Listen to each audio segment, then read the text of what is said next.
사랑합니다. 네, 사랑합니다. 네, 제가 오늘 처음 매는 넥타이를 맺고 올라왔는데요. 우리 고등부 선생님들께서 오늘 선물해 주신 넥타이입니다. 자랑하려고 말씀드립니다. 네, 우리 선생님, 죄송합니다. 우리 선생님들 오늘 같은 날 정말 섬김 받고 또 축하받기도 모자란 그 가운데 또 우리 교육자들, 저뿐만이 아니라 우리 부서 교육자들 잘 섬겨주시고 또 축하해 주시고 또 함께 해주심에 다시 한번 감사드립니다. 오늘 예배에 나오신 우리 모든 선생님들과 우리 모든 성도님들께 하나님 주시는 은혜와 또 영혼을 향한 뜨거운 열정이 이 시간 넘치기를 간절히 원합니다. 2018년 9월 28일에 규모 7.7의 강한 지진, 그리고 그로 인한 쓰나미가 인도네시아 술라웨시라는 지역을 덮쳤습니다. 그로 인해 약 3,600명의 사망자가 생겼고 10,000명의 부상자가 생기는 참 안타까운 사건이었습니다. 그 안타까운 재난 속에서 한 그리스도인에 의해 많은 사람들이 목숨을 얻게 되는 그런 일이 있었는데요. 인도네시아의 바틱 항공사에 마펠라라는 기장이 있었는데요. 그 기장은 그 지진이 일어나던 날 그 아침을 시작하면서부터 하루 종일 내내 알 수 없는 불안함으로 그 하루를 보냈다고 합니다. 이 마펠라 기장은 기독교인입니다. 인도네시아에도 예수님을 믿는 사람들이 꽤 많은데요. 그 마펠라 기장은 이제 술라웨시 섬, 즉 지진이 일어난 그 섬에 팔루 공항으로 향하는 비행 내내 마음이 계속해서 불안하고 답답함으로 견딜 수가 없었다고 합니다. 그래서 비행하는 내내 찬송가를 열심히 불렀다고 하는데 어찌나 열심히 또 얼마나 크게 불렀으면 부기장이었던 또 무슬림이었던 그 부기장이 그럴 바엔 차라리 찬송가 앨범이나 내라 라고 조롱까지 받을 정도였다고 합니다. 팔루 공항에 그렇게 도착한 마펠라 기장은 마음 가운데 계속해서 불안함과 또 그 공항을 빨리 떠나가야겠다라는 그 어떤 음성이 자꾸만 느껴져서 그 비행 자리에서 떠나지도 않고 또 관제탑에다가 요청을 넣고 우리 좀 빨리 출발하겠다. 그리고 그 승무원들에게도 휴식 시간을 줄여가면서 원래 출발 예정 시간이 5시 55분이었는데 3분이나 당겨 52분에 비행기 문을 닫고 활주로를 달려 6시 2분에 이륙을 완료했습니다. 그 여객기가 활주로를 달려갈 때, 그 빠른 속도로 달려갈 때 비행기가 이리저리로 좀 흔들리는 현상이 있었다고 하는데 그저 그 이륙하는 그 도로가 상태가 좋지 않았기 때문이다라고 생각했다고 합니다. 그렇게 비행을 다 마치고 남술라웨시 마카사르 공항에 이르렀을 때 그때서야 그 비행기가 이륙하던 순간인 6시 2분에 지진 7.7의 지진이 그 술라웨시 지역을 강타했고 그 공항 또한 그 지진의 영향으로 완전히 파괴되었음을 나중에 알게 되었죠. 만약 이 항공기의 이륙이 약 30초라도 늦었다면 이 140명의 승객을 태운 이 여객기는 이륙하지 못했을 것이다 라고 말합니다. 이에 대한 기사가 국민일보를 찾아보시면은 이와 같이 나와 있습니다. 네, 국민일보의 마펠라 기장 말레이시아라고만 검색해도 이런 기사들이 나오는데요. 어떤 분명한 음성은 아니었지만 마음에 어떤 감동으로 역사하시는 성령님께 민감하게 반응한 한 그리스도인으로 인하여서 많은 사람들이 목숨을 구할 수 있었던 사건이었죠. 따지고 보면 이 기장의 행동은 누군가에게는 참 이해할 수 없는 행동일 수도 있었을 것입니다. 왜 굳이 쉬는 시간까지 줄여가며 3분이나 일찍 이륙을 해야 했나? 무슨 이유로? 마땅한 이유가 없습니다. 그냥 기장이 불안했다는 이유 하나만으로. 그러나 그 성령님께서 주시는 마음, 하나님께서 주시는 마음 따라 행동한 한 사람의 영적인 그 부담감으로 인해 많은 사람이 목숨을 살릴 수 있었던 것입니다. 오늘 이렇게 믿음 안에 살아갔던 한 사람으로 인해 많은 사람이 생명을 얻었던 것과 반대로 우리가 오늘 읽어본 성경에서는 자신도 망하고 자신의 집안도 망하며 그 왕조도 망하고 그 하나의 나라가 정말로 망가지게 된 한 사람, 그 집안에 대한 이야기가 기록되어 있는데요. 그 사람의 이름은 남유다의 아하시아라는 왕이었습니다. 이 아하시아 왕에 대해서 간단하게 설명을 드리면 아버지는 여호람이라는 사람으로 하나님을 따라 우상을 섬기다가 8년간의 왕위를 마치고 비참하게 죽음을 맞이하였고요.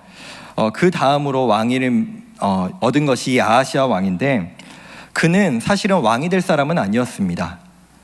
자신의 아버지 때 아라비아와의 전쟁 중에서 그 위에 있는 형들이 다 죽어버려가지고 자신이 왕이 된 사람이었죠. 근데 이 왕도, 이 아하시아라는 사람도 1년을 겨우 왕위를 살아내고 결국 죽고 마는 사람이었습니다. 이 남유다라는 왕국, 그 초대 왕이었던 다윗이라는 왕은 40년 동안의 통치 기간 동안 하나님의 은혜와 하나님의 사랑으로 말미암아 번영하고 견고하여졌던 것이 그 왕국이었는데, 왜 그 아버지 여호람은 창자가 삐져나오는 그런 비참한 죽음으로, 이 아하시아 왕 또한 남의 나라에서 죽는 그런 비참한 죽음으로 그 인생을 마무리하게 되었을까요? 오늘 성경은 3절에서 이처럼 기록하고 있습니다. 3절은 아하시아도 아합의 집 길로 행하였으니 이는 그의 어머니가 꾀어 악을 행하게 하였음이라 라고 기록합니다. 두 가지의 이유를 기록하고 있습니다. 첫 번째로는 아하시아 스스로가 아합 왕의 길을 행하였다. 두 번째로는 그의 어머니 때문이다 라고 말하는데요. 그 여인은 여호람의 아내이자 그 유명한 아합 왕의 딸인 아달랴였습니다. 그 아달랴는 남편 여호람이 악한 길을 걷도록 하였고 아들에게도 똑같은 영향을 미친 여인이었죠. 이후에 아하시아는 자신의 외삼촌이자 또 아합의 아들이었던 북이스라엘 왕 요람이 일으킨 전쟁에도 함께 참여하였고, 즉 남유다 왕이 북이스라엘이 일으킨 전쟁에도 함께 참여하였고, 그 북이스라엘 왕 요람이 부상을 당하자 병문안까지 가는, 여기가 지금 남유다인지 북이스라엘인지 알 수가 없는 그런 스탠스를 보여주고 있습니다. 결국 그곳에서 이 아하시아 왕은 자신의 나라 남유다도 아니고 그 북이스라엘에 갔다가 하나님께서 기름을 부어서 그 오므리 왕조 아합의 집안을 심판하라고 하신 예후에게 죽고 마는 결말을 맺게 됩니다. 근데 이 아하시아는 한편으로 억울하지 않았을까요? 아니, 하나님께서는 오므리 왕조, 즉 북이스라엘 왕조를 심판하라고 예후에게 기름을 부으셨는데, 나는 남유다의 왕인데 왜 나까지 심판받아야 하고 나도 왜 예후에게 죽음을 당하여야 하는가? 그에 대해서 오늘 7절은 이처럼 기록합니다. 아하시아가 요람에게 감으로 해를 입었으니 이는 하나님께로 말미암은 것이라. 아하시아가 갔다가 요람과 함께 나가서 nim시 아들 예후를 맞았으니 그는 여호와께서 기름을 부으시고 아합의 집을 멸하게 하신 자이더라 라고 기록합니다. 즉 아하시아가 스스로 그 북이스라엘 왕조 아합 가문과 함께하기를 선택했다라는 것입니다. 즉 그것을 기뻐했다는 것이죠. 그로 말미암아 하나님께서 그 아하시아를 심판하신 것입니다. 여기까지가 아하시아가 걸어왔던 길, 그의 1년간의 남유다 왕위의 삶이었습니다. 저는 오늘 저녁에 이 아하시아라는 사람의 그 안타깝고 비참한 삶을 설명드리면서 우리 선생님들, 또 우리 부모님들, 우리 성도님들에게 여호람같이 사시 마십시오, 아달랴같이 살지 마십시오, 아하시아, 자신의 아들인 그 아하시아에게 악한 영향을 미치며 살지 마십시오라고 전하기 위해 이 단에 올라온 것이 아닙니다.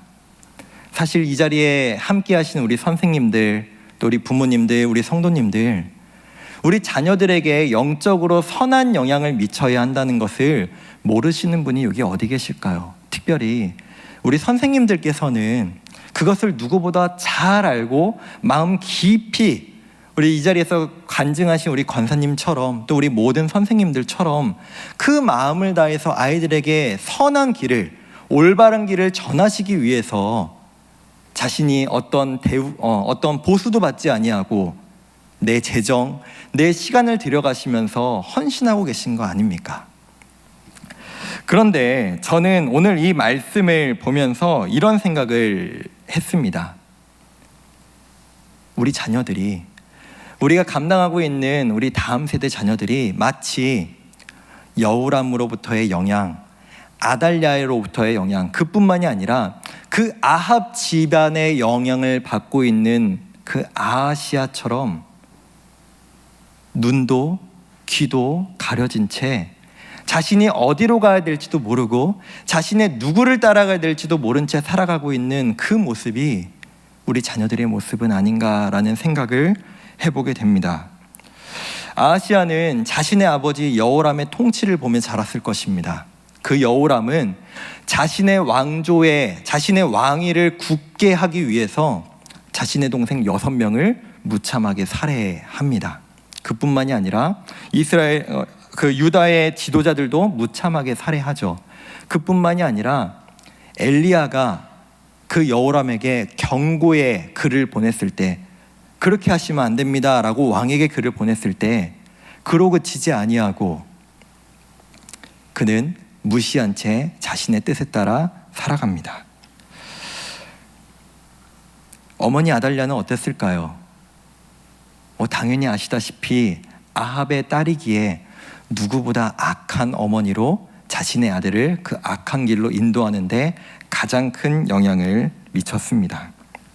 그렇기에 아하시아는 자신은 남유다의 왕인데, 자신은 다윗 왕조의 후손인데 그의 삶을 보면 이 사람이, 이 왕이 대체 남유다의 왕인지 북이스라엘의 왕인지 구분할 수가 없는 삶을 살아가는 모습을 우리는 발견할 수 있습니다. 북이스라엘이 일으킨 전쟁에 동참하고 북이스라엘의 왕이 전쟁 중에 부상을 당하자 그곳에 병문안을 가서 그곳에서 죽임을 당하는 그런 모습을 우리는 발견할 수 있다는 것이죠. 즉 남유다를 요즘 말로 북이스라엘 이중대처럼 만들어버리고 만 것입니다. 이에 대해서 오늘 본문의 아하시아의 결말에 대해 이렇게 기록하고 있습니다. 9절의 말씀입니다.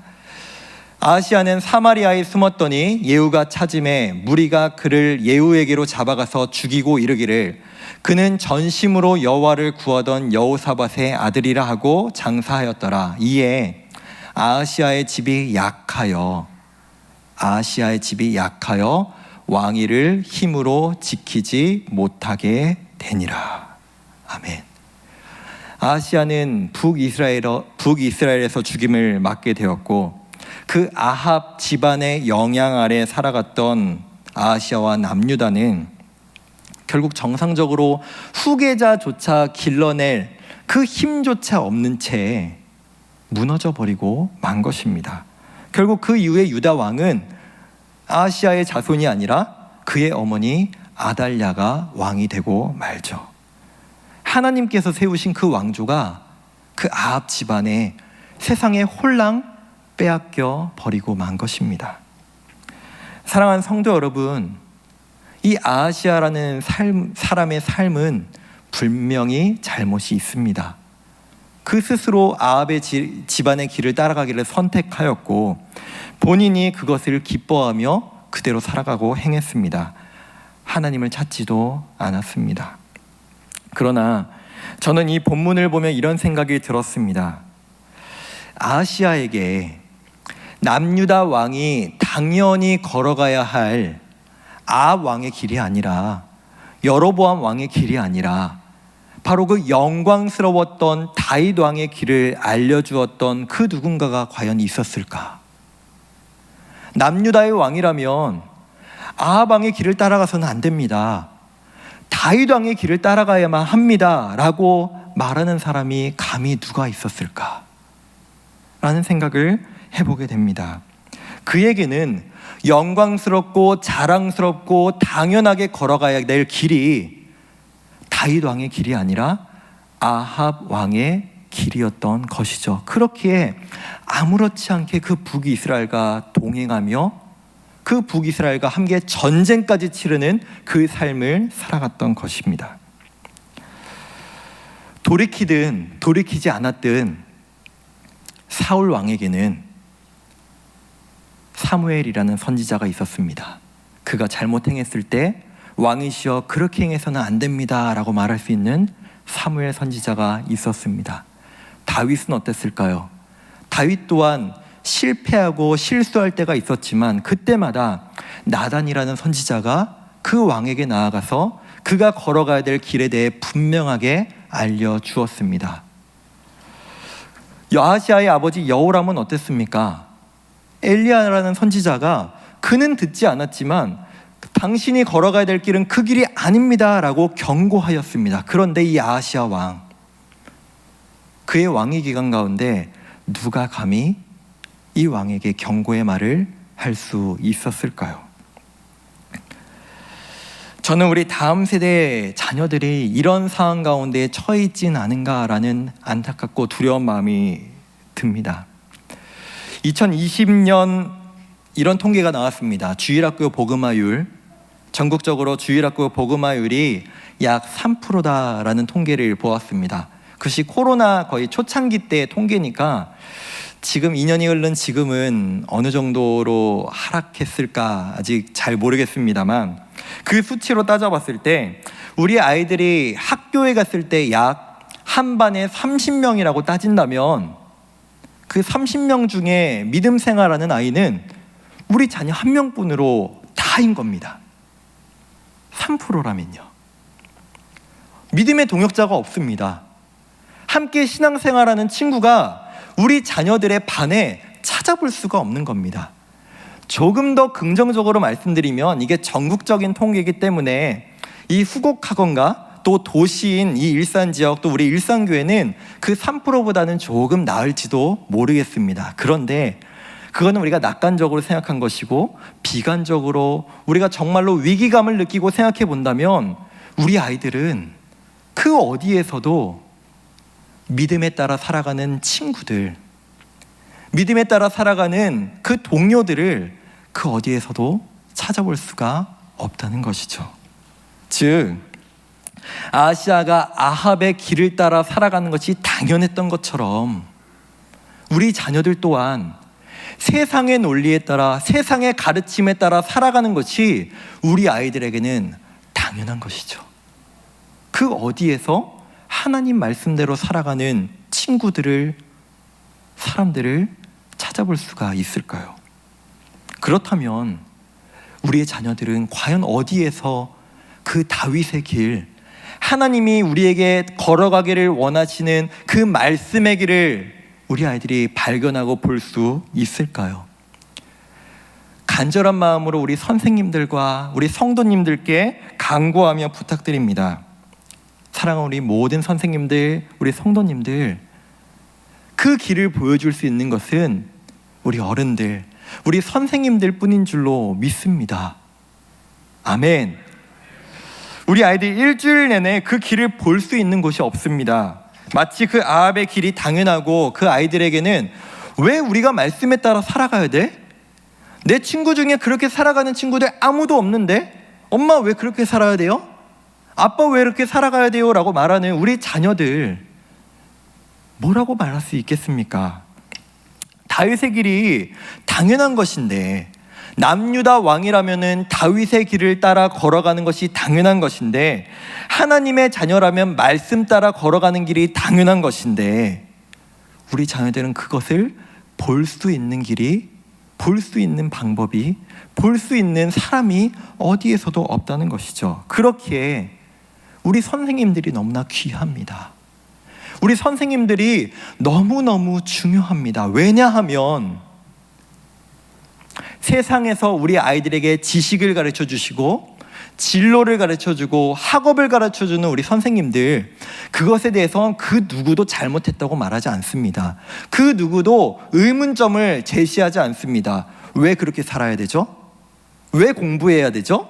왜 성공해야 되죠? 왜 이렇게 살아가야 되죠? 그렇게 아무도 질문하지 않습니다. 당연한 걸 가르칩니다. 수학 열심히 해야 되고요, 영어 열심히 해야 되고요, 국어 열심히 해야 되고요, 수능 잘 봐야 되고요. 그거 가르치는 선생님들 물론 어려움 있으시겠지만 그 가르침 자체에 누가 뭐라고 하겠습니까? 그런데 우리 선생님들은 가르치면 한없이 의문을 제기하는, 선생님 왜 그렇게 살아야 돼요? 아무도 그렇게 안 사는데요? 왜 말씀대로 살아야 돼요? 내 주변에 친구 중에 그렇게 사는 사람 아무도 없는데요? 조금 더 악하게 말하자면 우리 부모님도 그렇게 안 사는데요? 왜 선생님이 나한테 그렇게 살라고 말씀하세요? 그 현실 가운데 우리 선생님들은 우리 아이들에게 말씀을 가르치셔야 되고, 또 말씀뿐이겠습니까? 삶으로 삶으로 그 모습을 보여주셔야 하시기에 우리 선생님들 너무나 귀하고 너무나 어려운 길을 걸어가고 계시다는 것입니다. 그렇게 그 헌신과 섬김, 그 무엇과도 비교할 수 없고 단순한 지식이 아닌 영혼을 살려내는 그 일을 감당하고 계시기에 우리 선생님들께, 우리 사랑하는 성도님들 더욱더 격려하여 주시고 더욱더 기도하여 주시고, 우리 선생님들은 그 사명감과 그 책임감과 그 자부심으로 그 일들을 감당하여 주시기를 간절히 소망하며 부탁드립니다. 말씀을 맺겠습니다. 역대기에 등장하는 모든 왕들의 평가 기준은 간단합니다. 다윗 왕의 길을 따라가는가? 그렇지 아니하는가? 우리가 먼저 다윗 왕이 걸어갔던 그 길, 하나님께서 우리에게 마땅히 살아가기를 원하시는 그 길을 먼저 살아내고 우리 자녀들에게 보여주는 저와 우리 모든 성도님들, 또 우리 어른들이 되었으면 좋겠습니다. 더 나아가 우리 자녀들을 바라볼 때, 우리 다음 세대들을 바라볼 때 애들 알아서 크겠지, 어른 되면 알아서 신앙 생기겠지, 수능 끝나면 애들 신앙 생활 알아서 잘하겠지, 청년 되면 알아서 잘하겠지, 그렇게 생각하는 것이 아니라 우리가 설교 초두에 나눴던 그 마펠라 기장의 그 예민한 하나님의 그 음성과 주시는 그 마음에 예민하게 반응한 것처럼 우리의 자녀들 어떡하지? 하나님 말씀대로 살아가야 되는데 어떡하지? 그렇게 우리 아이들을 길러내고 그 삶을 보여주는 우리 모두가 되었으면 좋겠습니다.